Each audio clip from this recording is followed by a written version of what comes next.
Next, James Fully Love. He says, hey, Bradley, question on citations for location pages. If my business is called Elite Plumbers and I have a location page called Elite Plumbers Brisbane, do I create those citations with the name Elite Plumbers Brisbane or stick with the real brand name? Thanks. I would optimize your citations or business directory listings to have the same name as it is published in the Google Business Profile.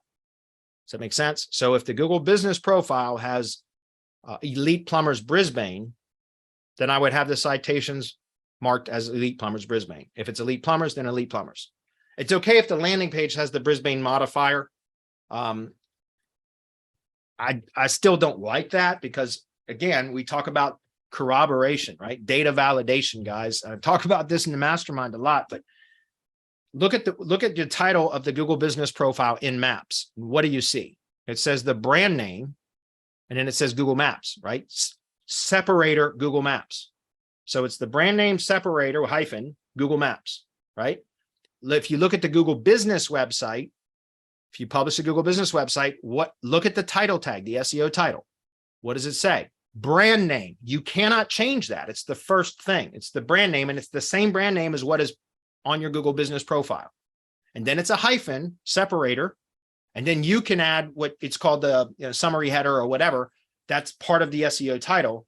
And it tells you in the Google Business website editor, it specifically states for best results, you should include, and it gives you the primary Google Business category. And then it also mentions the location of the city in which that Google Business Profile is located. Google is telling you guys, like through its own profile, its own properties, what is important to it. If the brand name is the first thing in the Google Business Profile map SEO title, and it's the first thing in the Google Business website title, and we cannot even change that, isn't Google telling you how important it is to have the brand name and the SEO title? Again, that's corroboration. That's creating, and again, these three things feed each other, right? Corroboration feeds or forces Google to recognize associations between entities. So Google is corroborating its own data between Google Business Profile and Google Business Website. So we should model that in our own websites, guys. Do you understand? The brand name doesn't have to be first, but the brand name should always be present in the SEO title. Full stop, because that's how you create associations between entities. Do you understand? That's incredibly important. So interestingly enough, again, Google is recommending to us in the Google Business website summary header, like helper text. It tells you for best results include primary Google Business category and city. So Google is telling you in like literally with their own helper text, they're telling you in order for this to be the most effective, you should validate, corroborate the Google Business Profile data. And they even tell you that. So why is it that when I audit so many different people's websites, their brand names not on the SEO title, or they're not reinforcing their Google Business categories in their SEO titles, right? So again, like I said, I would recommend, you don't want to cause brand ambiguation or entity ambiguation, whatever you want to call it.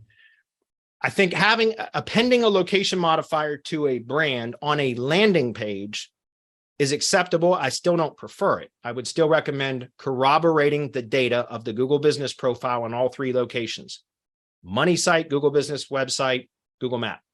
But if you were going to append a location modifier to the brand specifically for a landing page, but it wasn't also added or appended to the Google Business Profile name, then I would recommend when building citations that you only build citations as the name is listed in the Google Business Profile, period. Because again, guys, it's about corroborating, validating information in the semantic web. That's what causes Google to recognize it, right? Because there's all this data on the web and Google understands, like, in order for it to be considered valid information, it has to be validated. And the way you can validate or help data to be validated is to reinforce it multiple places, especially Google properties. Hopefully that's clear. It was a good question as well.